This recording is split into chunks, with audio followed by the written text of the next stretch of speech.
Brentford 4, Manchester United 0, and where do I start here, folks? Where do I start? I said a lot during the match view today, and it's really difficult to put into words how I'm feeling right now, because I think the anger, at the time of recording, we're maybe 45 minutes after the game, half an hour after the game, whatever it is. Feels like a lifetime already. And like everyone, I was angry. When I see that first goal and the mistake by David De Gea, I'm angry.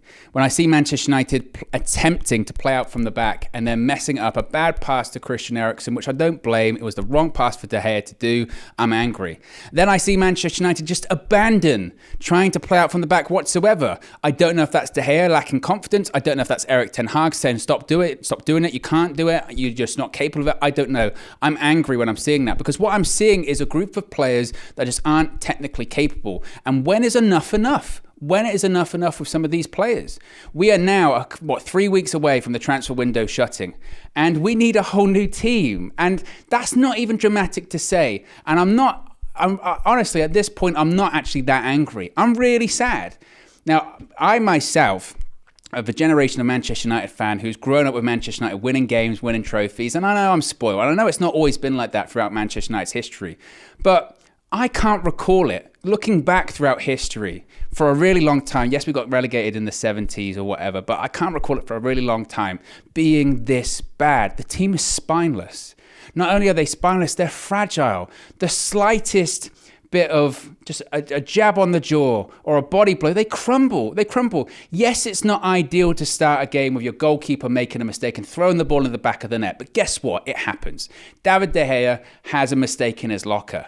But the way we just then crumbled, it's completely crumbled, aborted any kind of game plan that Erik ten Hag was doing, aborted any kind of patterns of play or playing out from the back or whatever. We just reverted to type, not even reverted to type, we reverted to nothingness. We rolled over and showed our bellies to a team that are a decent team, but they cost 55 million to put together. Our starting 11 cost 450 million.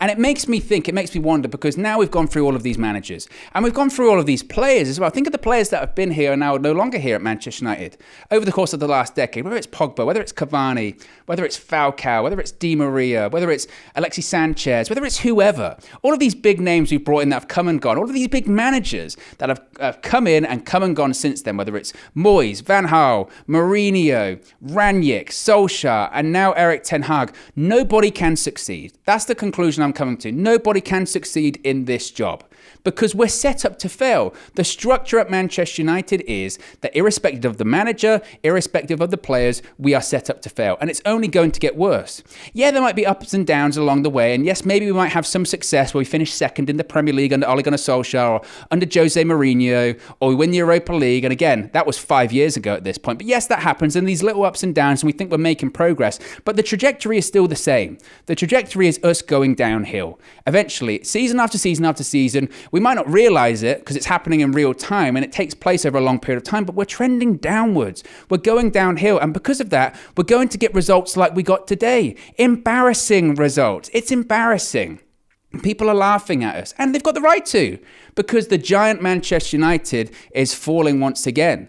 Erik ten Hag now lost his opening 2 games as Manchester United manager, first manager to do that in nearly a century. We're on track for the worst Premier League start ever. We have lost our opening 2 games before. We then drew the game after that, and we won the league that season. That ain't happening. We're playing Liverpool at Old Trafford. You thought today was embarrassing? Just wait how bad it could get. And I think about that as well. I think, how bad is this going to get? Now wait for it tomorrow and the day after and the week after this, when we're linked to every single player and Manchester United are going after these players or making bids for players that clearly we don't want because we're panicking. Erik ten Hag spoke about in his press conference before the game, it's not time to panic. Maybe it is now. And I understand we have to trust the process, and I do trust the process. I really, truly do. I believe Erik ten Hag is the right manager for Manchester United, and I believe the way he wants to play is the right way, and it is going to take time, but it's not going to take time with some of these players. The time for some of these players is over. It was over a long time ago.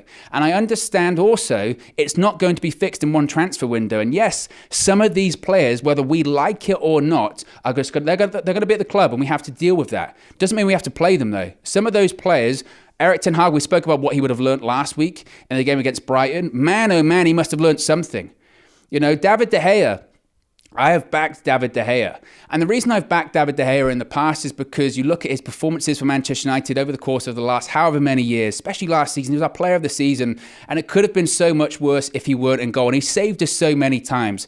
Yes, he has a mistake in his locker. And it's not me really focusing on that first mistake. That happens. It does happen. My concern now is that a position that previously to me wasn't a priority under Erik ten Hag. Previously, I said I agree with people about David De Gea and his distribution, that it isn't good. And there are way better people at him than when it comes to distribution. He's been dropped by his country because he's not good with his feet, or not good enough with his feet, rather. But today it felt like it became a priority, because that will cost us this season. If we insist on playing how Erik ten Hag wants us to play, and we should, he shouldn't change his philosophy or change his principles. He should stick with what he knows and what he feels will work. If he is going to stick with that, David De Gea clearly can't do it. And we said maybe he can teach an old dog new tricks. Apparently, the saying's right. You can't. You just can't. And we've seen hints at it. We have seen hints at it through pre-season and through last season. You see those compilations on Twitter, but you do hope they would be able to adapt, and clearly he can't. But David De Gea is not the only one at fault as well. I could go through every single player in this team today. I could talk about our captain, Harry Maguire, in that this system, again, doesn't suit him. He can't play a high line. If he plays a high line, or he's trying to play out from the back, he can't do it. It is crazy, because I remember I was having a phone call with Flex before the game, and we were talking about this game and how important it was. And I said, you know what, if I was Thomas Frank, I would just say to my players, let them have the ball, let them be playing out from the back, and then just press them. Press the hell out of them, because they'll give you the ball. And that's exactly what they did. And I'm no expert. I'm no football manager. I don't have my qualifications or my pro license like they do. So if I can see it, if you can see it, these scouting departments or these other clubs and these other managers, of course, they can see it as well. It doesn't take a genius to figure out. We are so frail, and we're so transparent in how bad we are at trying to do this. We can't play out from the back. You then look at the people in front of the back four, Fred and McTominay. Again, I'm not that I've backed him, but sometimes I feel the criticism on him is too harsh. It's entirely justified. Entirely justified today. Fred was really, really poor once again. So bad he got taken off at half-time. McTominay came on, and he was just as bad as he was last week, giving the ball away. At one point, again, he gets booked when he's in possession of the ball because he gives it away and then fouls someone. Jadon Sancho, Marcus Rashford, largely absent once again. Cristiano Ronaldo, no wonder the guy wants to leave. Of course he wants to leave, because the club isn't ambitious. Of course he wants to leave, because he knows he's not going to win anything at Manchester United. He's not going to win anything at United. Certainly not now. We don't know in a couple of years' time anything's possible. But certainly not right now. He's not going to win anything, and he knows that, and I feel bad for him. This is a guy, irrespective of his age, his legacy is that he is better than this. And the thing is, not only is Ronaldo better than this, but so are all of we. We are better than all of this. And Manchester United is better than all of this. But back to my initial point when I started this video, I just don't know whether any manager or any group of players can succeed with the current structure at the club as it is. And ultimately, I keep saying, well, it can't get much worse. Clearly it can. Clearly it can. And it can is next week against Liverpool. So buckle up, folks. It looks like it's going to get much worse here.